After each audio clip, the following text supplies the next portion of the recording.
E aí, hoje a gente vai mergulhar nesse caderno de anotações aqui que traz uma questão fundamental: como o mundo é dividido. Vamos usar essas notas para desvendar como as linhas que a gente traça nos mapas não só mudaram ao longo do tempo, mas também revelam quem de fato manda no jogo.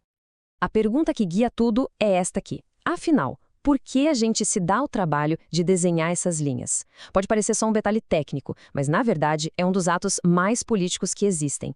Cada mapa conta uma história de poder. Vamos começar em casa para ficar mais fácil. A gente aprende na escola que o IBGE divide o Brasil em 5 grandes regiões, né? Usa critérios naturais, econômicos, mas o ponto principal, como dizem as anotações, é que regionalizar serve para tornar o mundo mais fácil de entender. Pensa só, diante de um caos de informações, regionalizar é como criar capítulos num livro gigante. Ajuda a história a fazer algum sentido. Mas essa necessidade de organizar o caos não é coisa nova, não. As anotações nos levam bem mais para trás, mas o grande ponto de virada acontece lá no século XV, com as grandes navegações europeias. É aqui que a história dos mapas muda para sempre. De repente, a cartografia deixa de ser só um estudo, uma arte, e se transforma numa ferramenta estratégica de poder. O mapa não servia mais só para não se perder no mar. Ele virou a arma para garantir a conquista, o comércio, a colonização. Como resumem bem as anotações, o mapa virou o plano de negócios do império.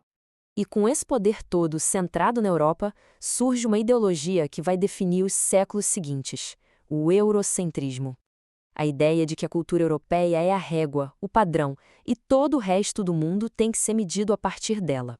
E essa ideia foi literalmente desenhada nos mapas. E aqui a gente vê como isso aconteceu na prática. É impossível transformar uma esfera, o nosso globo, num retângulo, o mapa mundi, sem distorcer alguma coisa.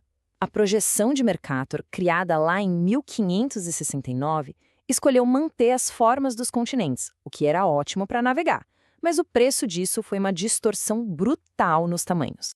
E adivinha quem se beneficiou dessa distorção? Tudo que está mais ao norte, como Europa e América do Norte. Parece gigantesco. A Groenlândia, por exemplo, parece ter o mesmo tamanho da África. A verdade chocante: a África é, na realidade, 14 vezes maior. Então, o ponto crucial é o seguinte: o mapa que a maioria de nós cresceu vendo na parede da sala de aula não era só matematicamente impreciso, ele era politicamente tendencioso. A cartografia virou propaganda. Era, na prática, uma peça de marketing político da Europa. Mas essa hegemonia europeia não ia durar para sempre. O século XX chegou e bagunçou o tabuleiro do poder. Depois de 2 guerras mundiais, o centro de gravidade do mundo mudou e 2 novas superpotências entraram em cena.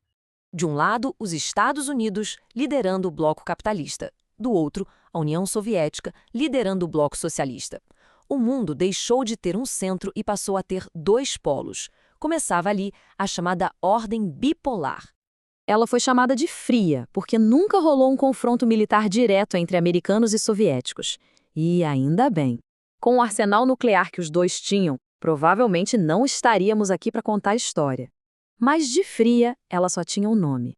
A disputa por zonas de influência transformou outros países em campos de batalha num imenso tabuleiro de xadrez global. E essa divisão teve um símbolo de concreto, talvez o mais forte do século XX, o Muro de Berlim. O muro não dividia só uma cidade. Ele era a materialização da cortina de ferro, a fronteira visível entre 2 mundos, 2 ideologias. Era um mapa da Guerra Fria em 3 dimensões. Essa ordem bipolar durou 44 anos, e o seu fim foi tão simbólico quanto o seu auge. A queda do muro em 89 foi o trailer, e o colapso da União Soviética em 91, o capítulo final. O mapa mundi precisou ser mais uma vez completamente redesenhado. Como o fim da União Soviética, aquela antiga divisão da Guerra Fria, primeiro, segundo e terceiro mundo, simplesmente virou pó. Por quê? Porque o segundo mundo, o bloco socialista, deixou de existir. A principal referência daquela divisão tinha desaparecido.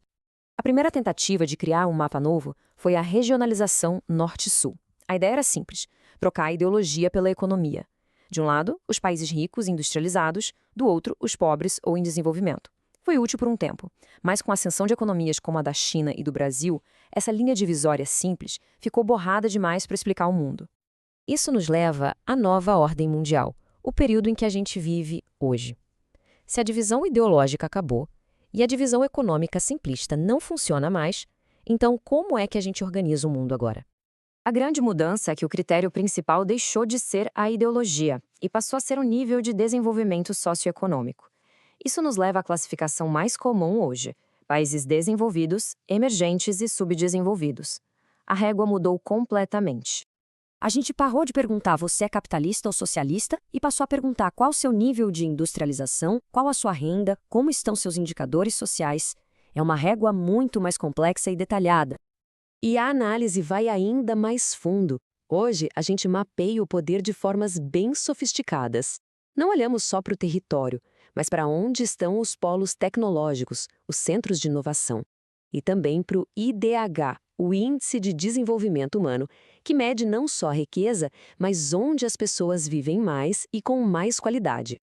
Nossa, que jornada! Partimos da divisão do Brasil, passamos pelos mapas de conquista, mergulhamos num mundo partido ao meio pela Guerra Fria e agora estamos discutindo mapas de bem-estar e inovação. Esta imagem resume perfeitamente o nosso percurso.